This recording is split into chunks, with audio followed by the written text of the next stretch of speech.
saya tidak pernah mengenal dengan tersangka. Ya iyalah Pak, tidak mungkin saling mengenal. Mana mungkin Bapak kenalan dulu sama yang dianggap tersangka?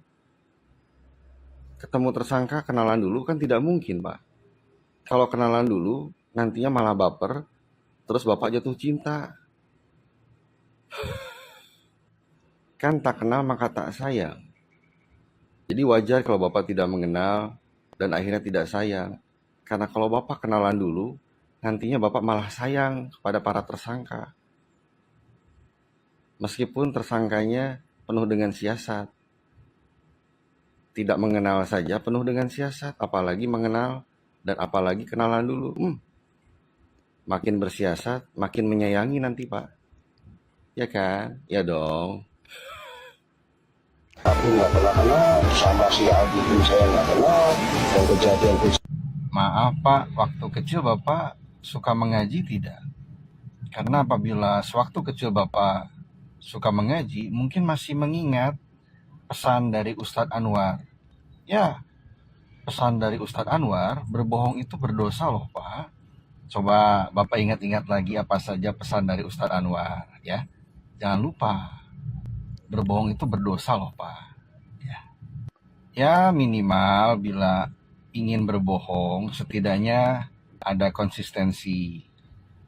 Dan jangan lupa, jejak digital hilangkan dulu.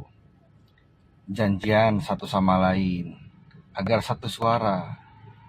Ya, agar berbohongnya terlihat lebih profesional dan proporsional dan sistematis tentunya. Alright, ulala. Apa penyidik yang kamu sebut sudah melakukan penyiksaan terhadap kamu? Disebutlah oleh terdakwa ini, namanya si A, namanya si B. Hakimnya luar biasa, Mas. 3 orang hakim itu dalam kasus Jatiwaringin itu mengatakan bawa mereka ke persidangan. 2 orang personil Polri, tepatnya Polres Jakarta Timur, yang saudara sebut melakukan penyiksaan itu, hadirkan di sini. Saudara jaksa, hadirkan di sini ya. Ini hakim loh yang minta, yang memerintahkan hakim loh. Wakil Tuhan yang harus dituruti, yang kita sapa yang mulia. Faktanya bagaimana? Tidak dihadirkan. Penjelasan dari jaksa apa tuh? Tidak ada. Jadi benar hakim punya kewenangan untuk manggil si A, manggil si B, manggil si C, manggil Ibu Rudiana, manggil penyidik, manggil siapapun, manggil pusat termasuk kita. propam sekalipun. Suasana sidang PK 6 terpidana di lokasi tempat kejadian perkara atau lokasi TKP atau pemeriksaan setempat di mana kuasa hukum Rudiana yaitu Bapak Pitra Romadoni dan Ibu Elsa Sarip yang mengaku ditolak di persidangan. Saya menanggapi bahwa wajar kalau benar ditolak itu wajar karena saudara Rudiana yang diwakili atau yang dikuasakan oleh Bapak Pitra dan Ibu Elsa itu bukanlah pihak dalam perkara peninjauan kembali atau PK 6 terpidana.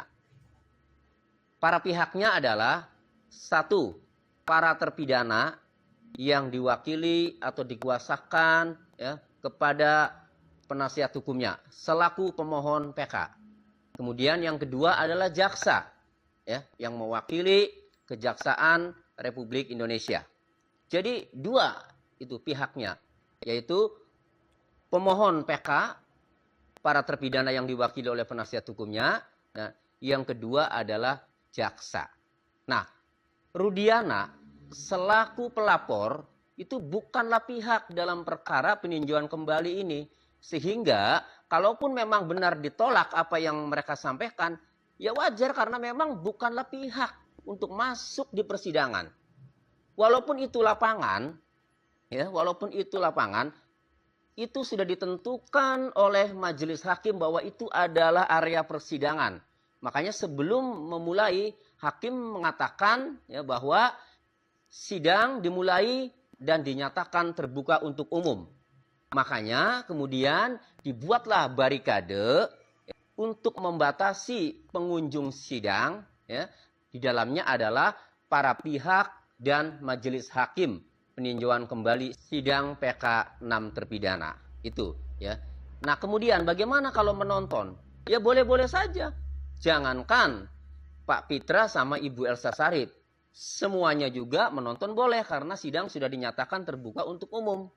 Tetapi secara etika yang namanya penonton sidang, pengunjung sidang, ya jangan banyak ngoceh, jangan banyak ngomong, jangan banyak protes. Karena penonton itu bukanlah pihak tidak mempunyai hak untuk memprotes jalannya persidangan. Nah, oleh karenanya kalau dibiarkan, maka akan mengganggu jalannya persidangan. Kalaupun dilakukan tindakan-tindakan seperti teguran, ataupun dibatasi agar jangan mengganggu jalannya persidangan, ya wajar sebagai pengunjung sidang yang akan mengganggu jalannya persidangan kemudian ditegur atau disuruh keluar dari ruang persidangan atau kalau di lapangan ditarik dari area persidangan, ya wajar karena akan mengganggu jalannya persidangan. Gitu. Udah klarifikasi itu loh yang kemarin ngasih kencing Aldi, kemudian yang ngegembok kepalanya kan begitu. Dia udah klarifikasi membantah kalau dia bukan pelakunya dengan berbagai macam argumennya. Dan dia katanya merasa tertekan, keluarganya juga merasa tertekan dengan fitnahan-fitnahan dari netizen. Kalau menurut saya ini bagus. Itu artinya apa? Polisi ke depan harus semakin waspada gitu loh. Jangan bekerja sewenang-wenang. Anda bekerja sesuai dengan koridor hukum, dengan sesuai job Anda gitu loh. Anda perlu ingat, oke lah Anda punya senjata, Anda punya jabatan, Anda punya pistol, tapi netizen punya handphone untuk mengawal Anda. Anda harus hati-hati. Bekerjalah ya yang baik-baik aja sesuai koridor hukum. Anda perlu ingat, Anda itu makan digaji oleh kami, oleh pajak dari kami. Jadi nggak usah macem-macem lagi sekarang sama rakyat Indonesia. Kerja aja sesuai dengan koridor hukum yang berlaku. Ya, Paham? teman-teman, tadi kita telah melihat ya beberapa cuplikan video tentang Aris Papua, di mana Aris Papua ini mengakui dia difitnah dan macam-macam lah teman-teman ya. Nah, di sini ternyata jejak digital itu masih ada dan setitan video-video terbaru ya tentunya akan keluaran teman-teman ya, bahwa yang dikatakan bagaimana dan bagaimana teman-teman. Nah, di sini ya kita tunggu aja kelanjutannya. Semoga aja narapidana ini tetap dibebaskan ya. Kita berdoa aja dan apa tanggapan teman-teman silahkan cantumkan di kolom komentar.